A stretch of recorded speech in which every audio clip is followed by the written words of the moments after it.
Dans ce tutoriel, nous allons voir comment utiliser la fiche guide. Nous allons tout d'abord cliquer sur l'onglet Fiche guide qui se trouve sur la gauche de notre écran. Cette fiche guide permet de communiquer des informations pédagogiques concernant la séquence ou la leçon.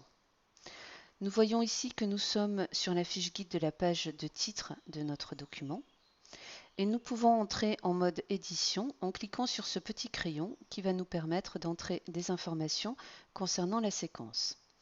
Tout d'abord, nous pouvons renseigner le titre de la leçon, comment utiliser la fiche guide. Nous pouvons renseigner l'auteur ou les auteurs de la ressource, c'est le doux. Les dates de création et de modification du document sont renseignées automatiquement.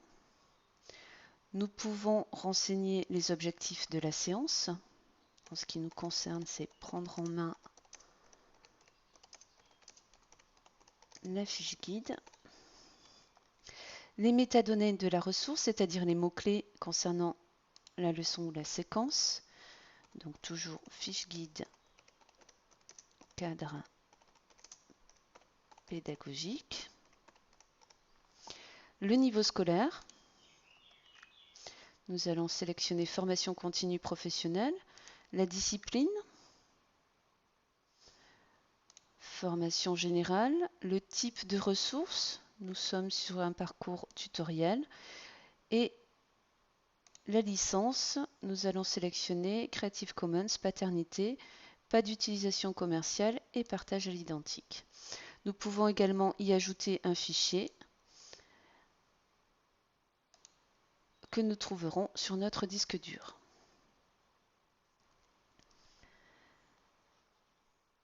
Si je clique sur mon document, je vois apparaître le titre de ma leçon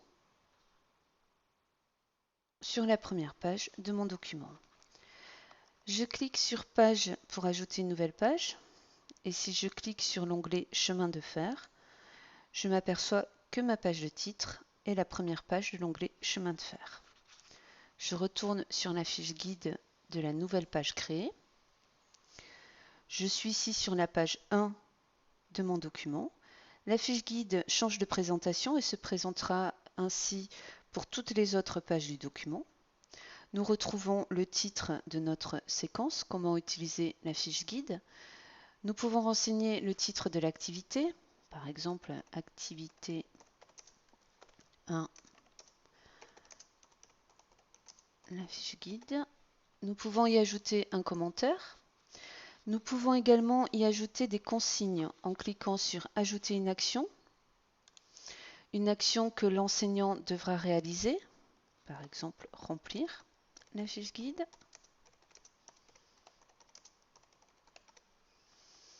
En cliquant de nouveau sur Ajouter une action et sur cette petite flèche ici, je peux changer l'acteur de l'action. Je choisis de sélectionner élève.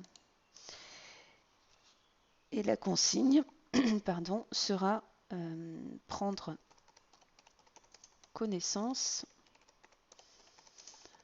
des ressources sélectionnées. En cliquant sur la croix, je peux supprimer cette action. Je peux également, en cliquant sur les flèches, remonter ou descendre les actions les unes par rapport aux autres.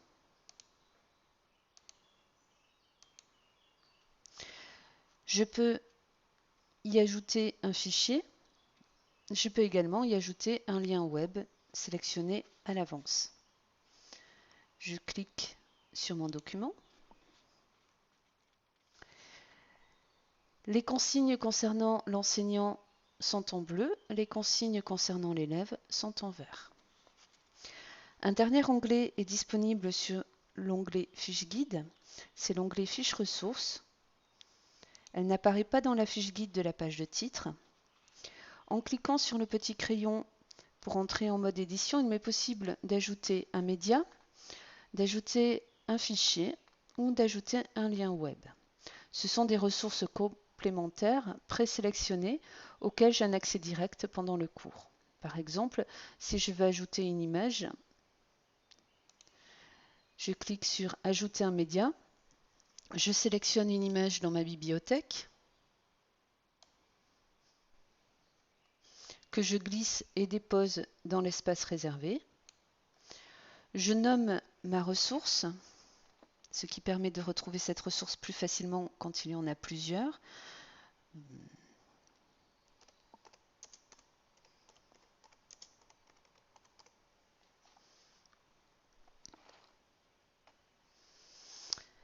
Une fois les ressources renseignées, je vois qu'il y a un petit plus qui m'informe qu'il y a une ressource à disposition. Je clique sur le plus, je sélectionne la ressource et je la glisse directement dans ma page, ce qui permet d'éviter de nombreuses manipulations en classe. Si je retourne dans l'onglet Chemin de fer, je m'aperçois qu'une toque de professeur est apparue sur les pages de mon document. Les informations de la fiche guide se retrouvent lorsque le dossier est zippé.